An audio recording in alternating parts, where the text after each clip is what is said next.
오늘은 욥기에 나오는 욥의 이야기, 욥의 말을 통해서 하나님이 내게 하실 일 기대해, 하실 일 기대해 라고 하는 제목으로 여러분들과 함께 은혜를 나누기를 원합니다.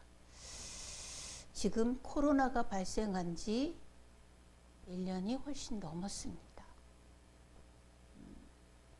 지금 횟수로는 끝에 걸치고 지금 1월 달에 걸쳐서 횟수로는 3년이라고 볼 수 있습니다. 처음에는 그 위험성이 알려지면서 마스크 써야 된다 하니까 마스크 대란이 터졌죠.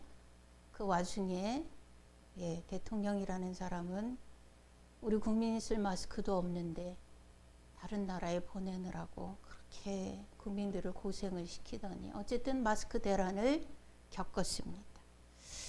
마스크 쓰기를 목숨같이 해야 된다 그래서 마스크 쓰려고 애를 쓰고, 그리고 공급이 안 되니까 총리, 국회의원들 나와갖고 마스크를 매일 안 갈아도 된다, 3, 4일씩 써도 된다. 그래서 일주일에 2장씩 공급했었죠. 배급 주듯이 그렇게 했었습니다. 사회적 거리 두기, 맨 처음에 1m 이렇게 떼라. 그래서 그렇게 했습니다. 그런데 그것을 철저하게 지키면서 지냈는데 시간이 많이 지나도 상황이 좋아지지 않고 개선되지 않으니까 사람들이 많이 지쳐갑니다. 이것을 사회적 피로감이라고 얘기를 하는데, 이제 이런 상황이 계속해도 안 되니까 우울증, 우울감을 호소하는 사람들이 굉장히 많아졌다 그래요. 이것 때문에 자살하는 사람이 있는지는 통계를 안 잡아주니까, 이 정부는 그런 건 다 숨기니까요. 안 잡아주니까 모르겠는데 우울감을 호소하는 사람들이 많대요. 그래서 조금이라도 이런 것들이 생기면 바로 상담을 신청해라. 이렇게 안내 문자도 저한테는 많이 들어오더라고요. 제가 그런 사람이라 그런가요? 안내 문자도 많이 들어오더라고요. 참아도 버텨도 나라에서 하라는 대로 다 해도 점점 더 힘들어만 가니까, 어떤 사람은 얘라 마스크 쓰는 거 그냥 후딱 벗어버리고, 사회적 거리 두기도 그런 게 의미가 있어 이러면서 또 여행도 다니고 줄도 안 서고. 그럼 제가 병원에 간간히 가거든요. 병원에 가면 이제 병원은 이렇게 그런 것들을 철저히 하니까 직원들이 나와서 거리 두기를 하라고 그러고, 마스크 안 쓰면 못 들어가게 하고 이렇게 다 합니다. 문진표 미리 작성하고 이렇게 QR코드든지 아니면 병원에 카드든지를 사용해서 본인을 확인하고 왜 왔는지를 하고, 이런 과정들이 들어가는 것부터 복잡해요. 근데 이제 뚝뚝 거리 두기를 하라고 이제 이렇게 S자로 이렇게 만들어 놓잖아요. 들어가는 길을 만들어 놓는데, 제 뒤에 어떤 사람이, 남자가 제가 이만큼 있으면 저 뒤에 뚝 떨어져 있는 거예요. 그러니까 사람들이 안 가나 봐. 그러더니 그 사람을 지나쳐서 제 뒤로 쑥 들어오는 거예요. 그 아저씨가 막 화를 내는 거예요. 뭐 하는 거냐고, 왜 새치기 하냐고. 아저씨가 여기 안 갔잖아요. 거리 두기 하는 거 아니야. 싸우고 난리들 칩니다. 그렇게 지켜가는 사람도 있고, 또 그런 부분들에 대해서 조금 더 감도가 떨어지는 사람들도 있고. 지금 요새 많이 이렇게 뉴스에 나오는 것 중에 하나가 화천의 빙어잡이. 제발 오지 마세요. 주민들이 현수 걸어놓고 그랬더라고요. 근데 밤이든 낮이든 그냥 그 강이라 그래야 돼요. 냇가라고 그래야 돼요. 그 얼음 깨고 거기서 낚시하느라고 애도 어른도 다 이러고 앉아있고, 제발 좀 오지 마세요 해도 소용이 없습니다. 스키장도 마찬가지. 3분의 1만 받는다는데요. 지금은 정원, 받을 수 있는 정원에 3분의 1만 받는다는데 그 3분의 1도 적지 않더라고요. 곤돌라를 탄다거나 뭐를 이렇게 해야 되는 일이 있으면 줄을 쫙 서서 하는데 줄이 타닥타닥타닥 붙어 있어요. 2m? 그거는 없는지, 그런 데는 없는 지가 오래됐습니다. 이것을 사회적 피로감이라 그래요. 해도 안 되니까. 하기는 하는데, 하느라고 하는데 너무 오래도록 그렇게 계속 지속되니까 지치는 거예요. 그러니까 사람들은 에라라고 하는 마음이 드는 것 같아요. 사회적으로만 코로나에 대해서만 그러는 게 아니라 성도들이 교회를 못 가면서 영적인 부분에서도 피로도가 상당히 쌓여서 엄한 짓을 많이 하는 것 같아요. 여러분, 제가 이 신문을 가지고 올라왔는데요. 이게 2021년 1월 17일에 발행한 크리스찬 연합신문입니다. 이거 제가 받은 거는 이제 그 주에 받았겠죠. 지지난주에 받았습니다. 일면에 제일 크게 난 것이 당신의 예배 신령과 진정으로 드리십니까? 이런 얘기예요. 이 그림을 좀 보세요. 예배를 드려요. 침대에서 잠옷 입고 침대에서 잠옷 입고 쿠션을 기대고 앉아서 리모컨을 가지고 화면만 보고 있는 거예요. 이게 예배겠는가라고 하는 얘기예요. 그리고 또 한 사람은 앉아서 태블릿 PC 켜놓고 요가하고 있어요. 스트레칭하고 있어요. 어떤 사람은 러닝머신 위에서 뛰면서 걸으면서 틀어놓고 보는 것이 예배라고 그렇게 드린다고 해요. 또 이 기사의 내용에 보면 차를 준비하고 예배를 드리면서 차를 준비하고 차를 마시면서 고상하고 우아하게 앉아있고, 어떤 사람은 점심을 준비하면서 틀어놓고 앉아있고, 어떤 사람은 예배를 처음부터 끝까지 이렇게 틀어놓고 다 함께 정돈된 옷을 갖추어 입고, 그래도는 예배라고 형식을 갖춰서 드리려고 애쓰는 것이 아니라 앞에 있는 거 다 잘라 먹고 뒤에 다 잘라 먹고 설교만 탁 듣고 유튜브를 끈대요. 그래서 제가 사역하던 어떤 교회는, 여러분 줌이라고 아시죠? 줌을 사용해서 예배 시간에 다 들어와라, 출석 체크를 하겠다, 그리고 축도 끝날 때까지 나가지 마라, 확인하겠다, 이제 이렇게 하신다는데, 이제 이런 모습들이 영적인 피로도를 누적시켜가는 것 같아요. 점점 더 심해지죠. 엊그제 동기 목사님하고 전화 통화를 했습니다. 그 목사님이 얘기를 들어본 즉 정말로 사방으로 우겨쌈을 당한 것 같이 그분이야말로 피로도가 정말 누적이 많이 되어져 있더라고요. 정말 힘들겠다. 나도 힘들지만 저 양반은 진짜 힘들겠구나. 그런 생각이 드는 게, 우리가 웃었지만 속으로는 가슴이 찢어지는 눈물을 펑펑 흘렸습니다. 그 목사님도 얘기를 하면서 울컥, 나도 들으면서 울컥.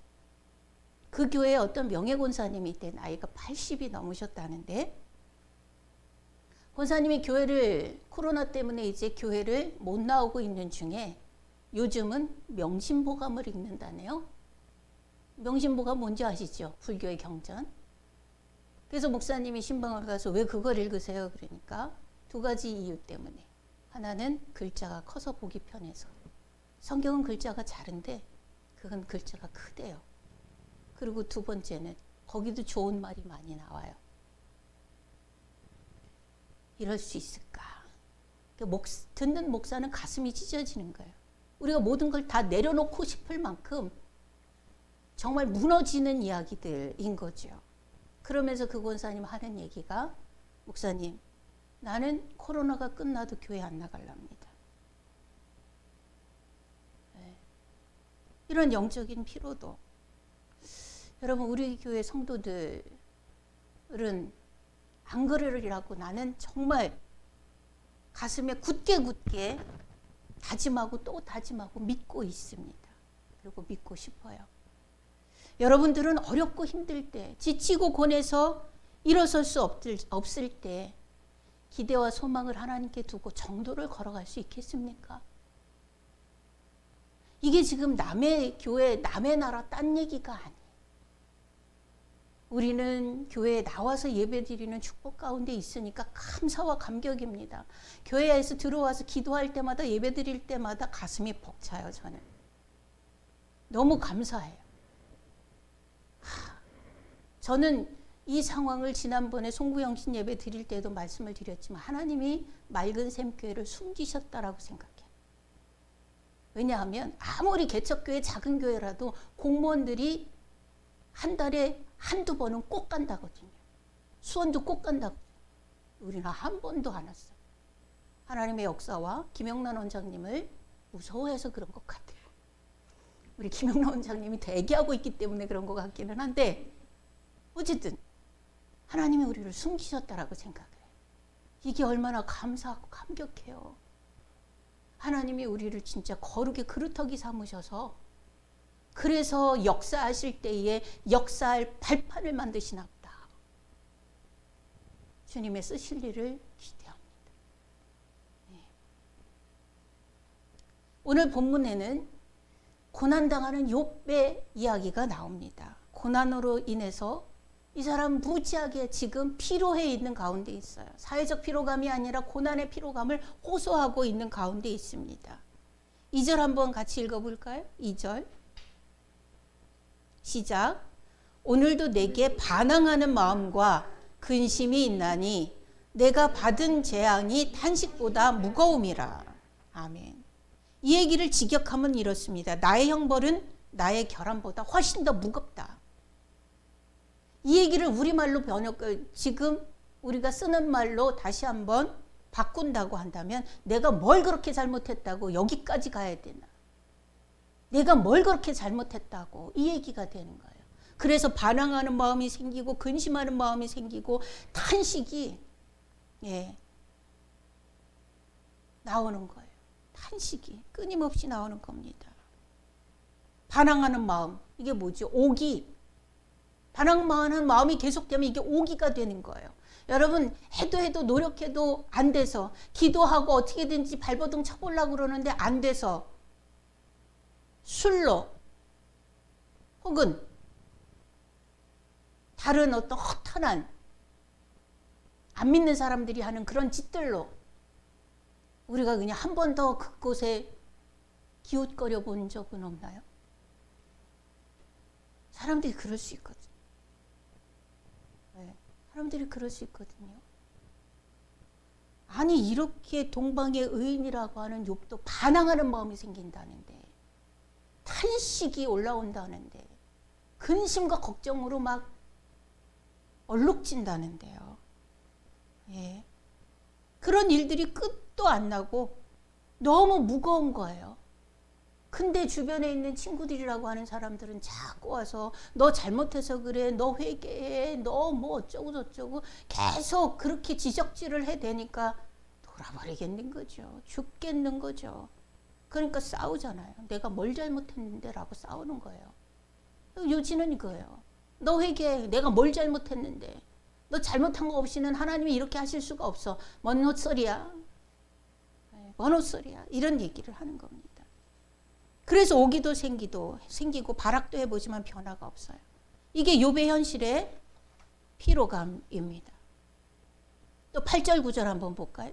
8절 9절 같이 읽습니다. 시작. 그런데 내가 앞으로 가도 그가 아니 계시고 뒤로 가도 보이지 아니하며 그가 왼쪽에서 일하시나 내가 만날 수 없고 그가 오른쪽으로 돌이키시나 배울 수 없구나. 아멘. 사람이 어려움 당할 때 가장 어려운 것이 이런 상황인 것 같아요. 나는 진짜 우겨쌈을 당한 것 같이 아주 숨도 못 쉬겠는데 왼쪽을 봐도 오른쪽을 봐도 어디 한 곳 내가 도움을 받을 곳이 없는 거예요. 어디를 봐도 나를 도울 사람이 없어. 이런 상황에서 우리는 어떤 생각을 해요? 아, 내가 인생 헛살았구나. 아, 내가 인생 헛살았구나. 그런 생각을 하게 됩니다. 허무하고 원망스럽고 그런 상황에 빠지면 눈이 가려져서 볼 것 더 못 보네요. 볼 것 더 못 봐요.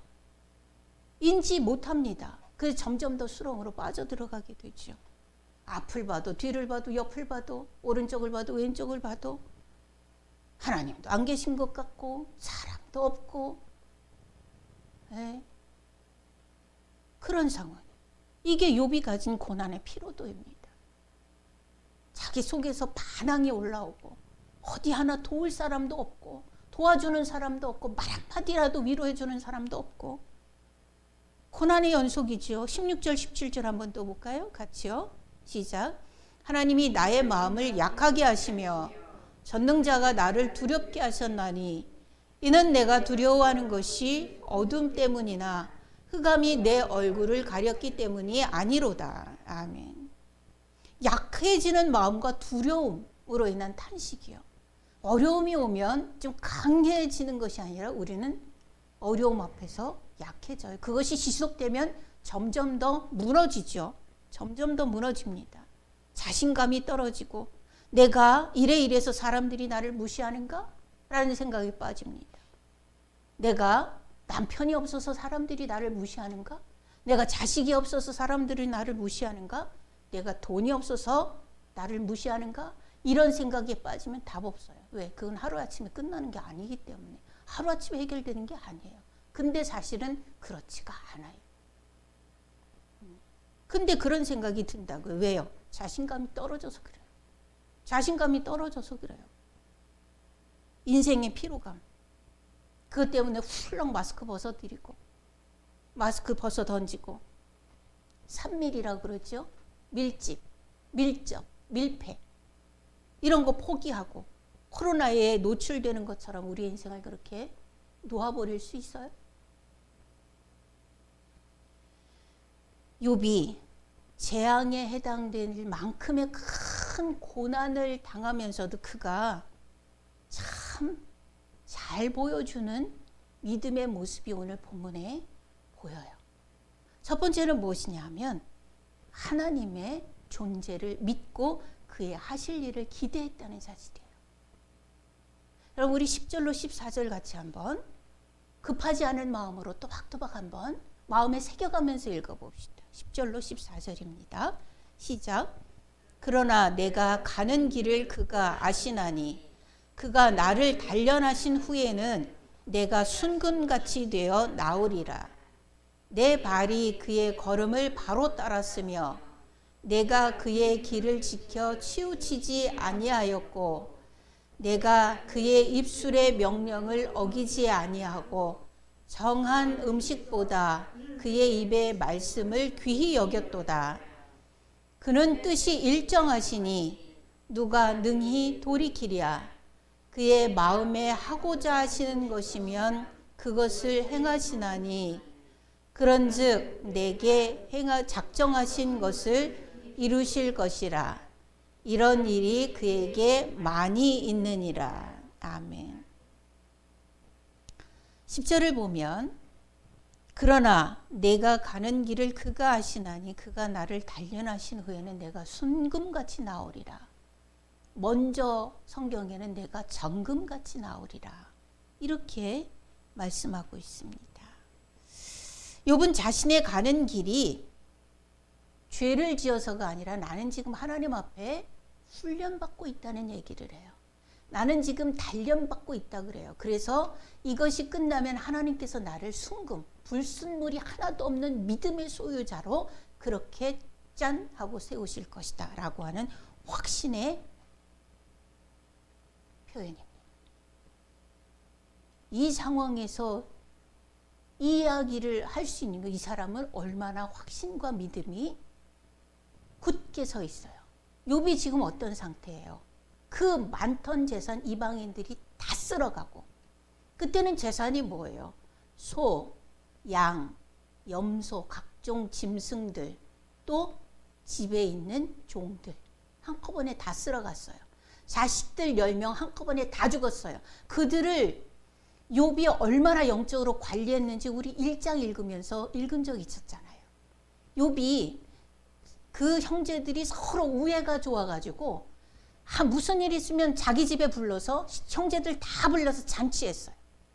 이놈 집에 잔치해, 저놈 집에 잔치해, 첫째 집에 잔치해, 둘째 집에 잔치해, 열째 집에 잔치해, 잔치합니다. 그러면 욥은 반드시 그들을 데려다가 뭐를 했는가 하면 지들이 오가는 말이라도 혹시 그때 잔치를 누리면서 하나님 앞에 범죄했을까봐 하나님 앞에 제사 드렸어요.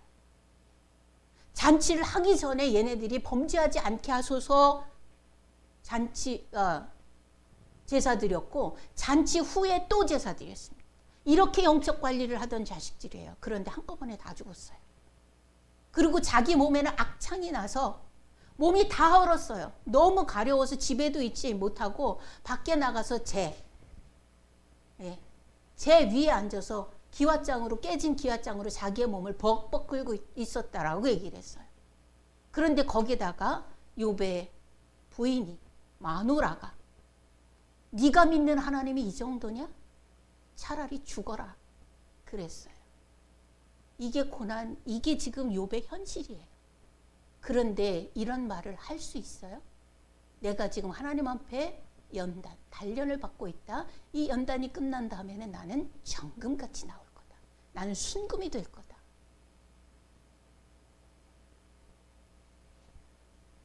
욥의 큰 모습을 보여줘요. 위대한 신앙이에요.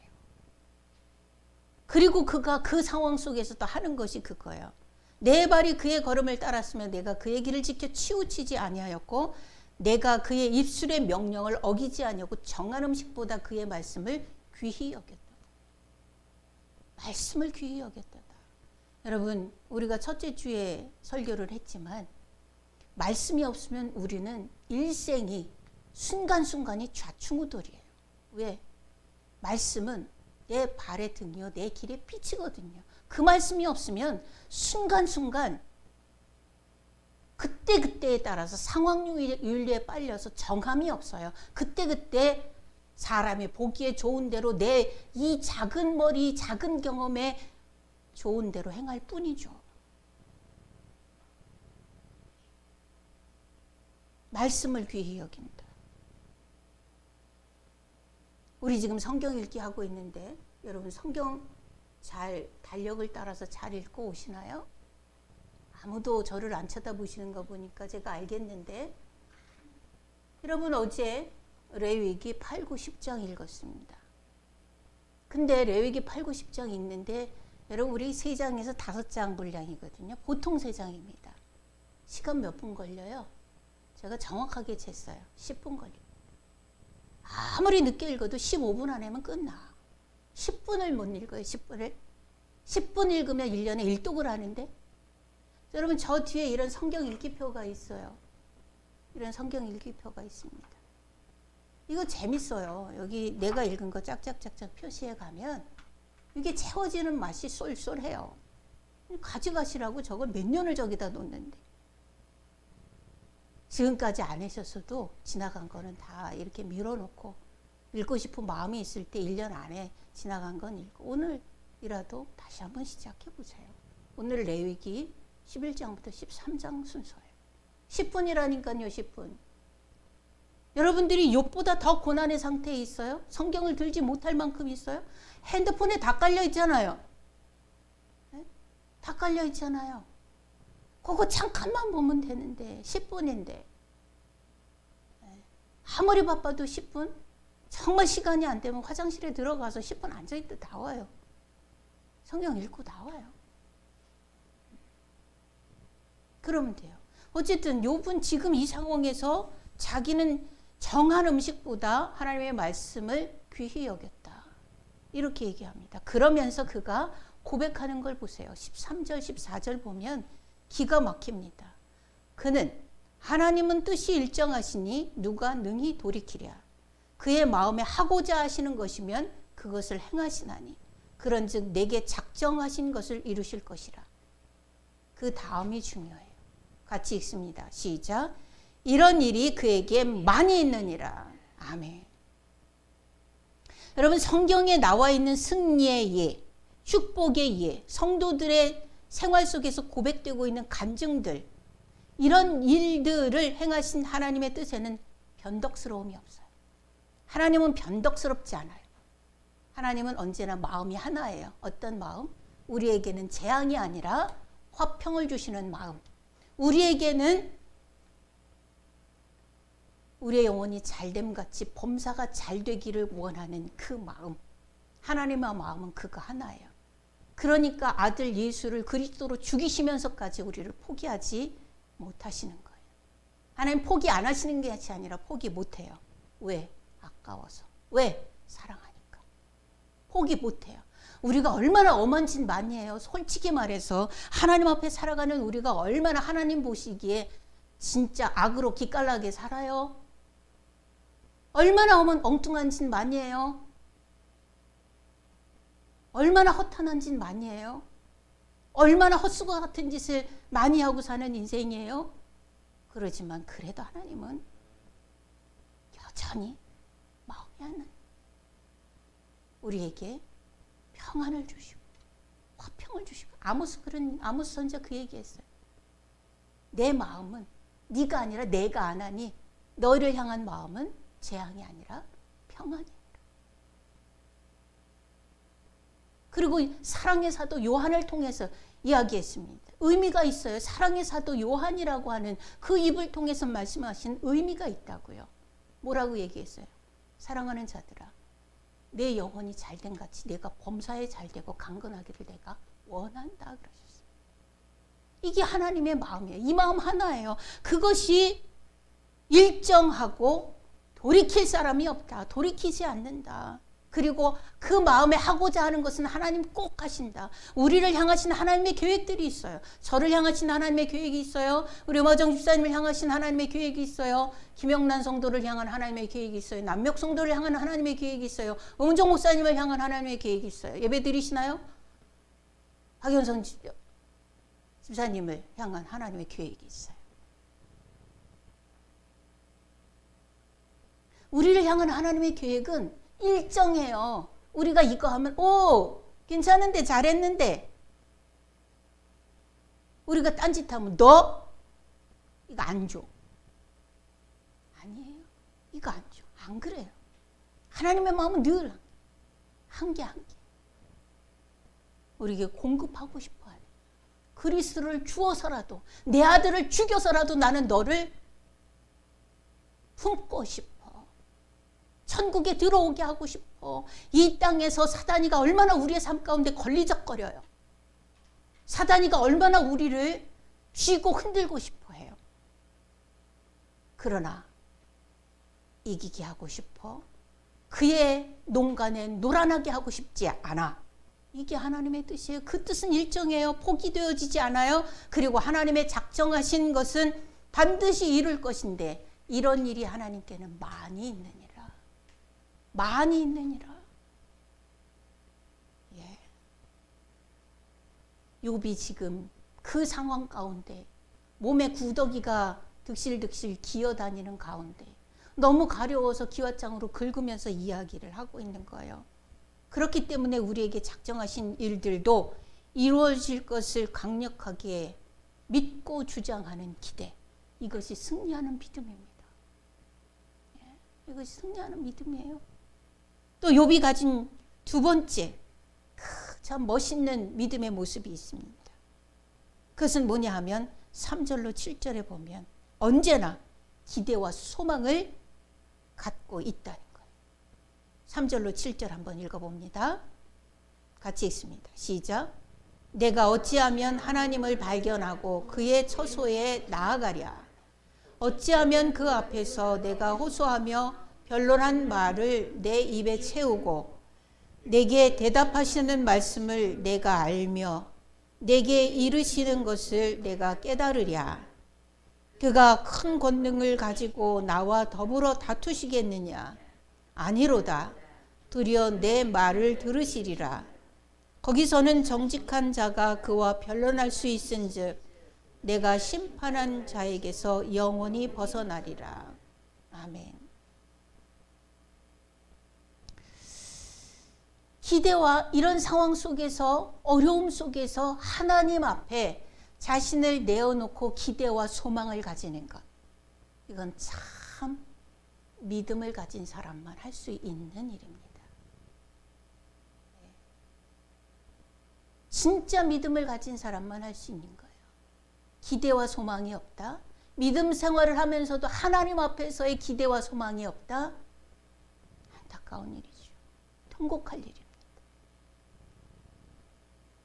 3절에 보면 어찌하면 하나님을 발견하고 그의 처소에 나아가랴.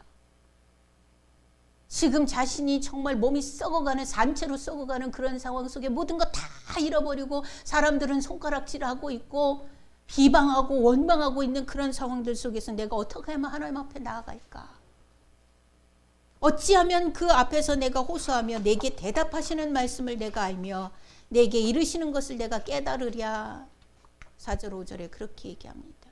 하나님은 나와 다투시지 않을 것인데 6절 보세요. 그가 큰 권능을 가지고 나와 더불어 다투시겠느냐. 하나님은 나랑 다투시지 않아요. 그러기 때문에 뭐래요? 내가 이 상황에 대해서 7절에 보면 내가 하나님 앞에 가서 변론하고 싶다. 그러면 하나님은 나를 이 얘기를 듣고 이 재앙의 심판자에게서 이 악독함에서 벗어나게 해 주실 것이다. 이렇게 고백하고 있습니다. 기대와 소망을 가지는 것. 하나님이 내게 하실 일들을 기대하고 내가 그 부분에 대해서 하나님께서 하실 것에 대해서 기대와 소망을 가지고 하나님을 바라보는 믿음을 가지는 것. 이것이 고난의 피로도를 이기는 믿음입니다. 새로운 삶을 열어가는 열쇠입니다. 삶의 피로도를 극복할 수 없을 때 계속 지속되어지는 고난이 지겨워서 삶의 끈을 가만히 놔버리고 싶을 때 여러분 꼭 기억하십시오. 13절 14절을 꼭 기억하십시오. 그는 뜻이 일정하시니 누가 능히 돌이키랴. 그의 마음에 하고자 하시는 것이면 그것을 하나님은 꼭 행하신다. 그런즉 내게 작정하신 것을 이루시리라. 이런 일이 그에게 많이. 여러분, 하나님께는 이런 일이 비일비재해요. 비일비재해요. 많이 있어요. 많이 있어요. 근데 왜 나만 빠져요? 많이 있어요. 나도 마찬가지예요. 우리도 마찬가지예요. 누구도 마찬가지예요. 이런 일이 하나님께는 많이 있느니라. 여러분 꼭 기억하세요. 그리고 하나님께서 내게 하실 일들을 기억하십시오. 그리고 내가 할 수 있음을 기대하십시오. 이것이 믿음입니다. 기대와 소망을 가지는 것. 믿음이 있는 사람만 할 수 있는 일입니다. 이 축복 가운데 승리하는 역사가 여러분들 가운데 함께하기를 축원합니다. 기도하겠습니다.